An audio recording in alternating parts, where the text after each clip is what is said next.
Hi, boys and girls. So today we're going to read Goodbye 382, Shing Dang Dong in your textbooks. I did have the link up there, but I really want you to make sure you have it out. Even if you are listening to the story, I want your book out in front of you so we can see the words and see the pictures well and use that to help us with the assignment after that. So here is the story.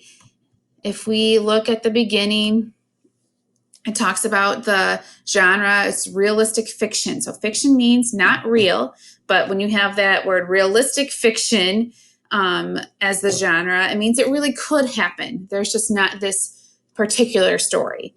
Maybe they got ideas about it from something that's happened like this, but this is just a story. If you look too, it's by Francis Park and Ginger Park, and their experiences helped them make this story. So this story is about a girl who, it says right here, my heart beats in two places. That's figurative language there. It's not actually beating in the two places, but your heart stands for love, and she's thinking about where she lives now and then where she used to live. So in Korea. So this is going over that story of her having to move from Korea to America.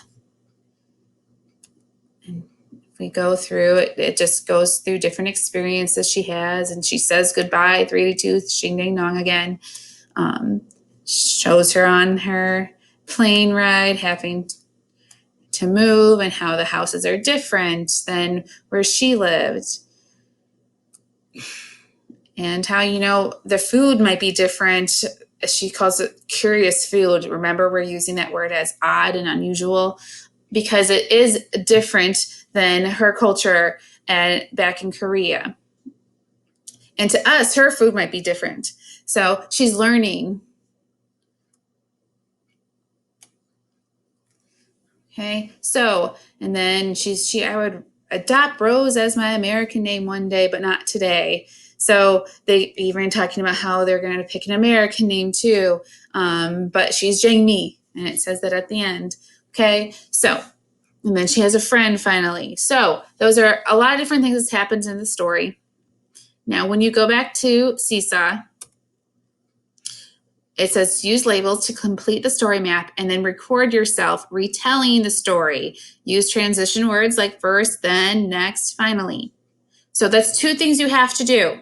Make sure you're doing both things. Some of you guys have not been recording when I've asked to. So just make sure you are paying close attention to those directions. So you're going to click add your response. Here's your story map. So you're going to put the title right there. Goodbye, 382. Okay, and this looks a little big, so I'm going to make it like that, stretch it out. Okay, with the characters, what did they want? What was the problem? How did they try to solve the problem? How was it resolved? How did it end? And then what do you think the author's message was in the story? So think about, we know the main character is a young girl, and she's traveling, and she has not just traveling, she's moving completely. So what do you think the message was at the end? Was she happy about it? Did she learn something?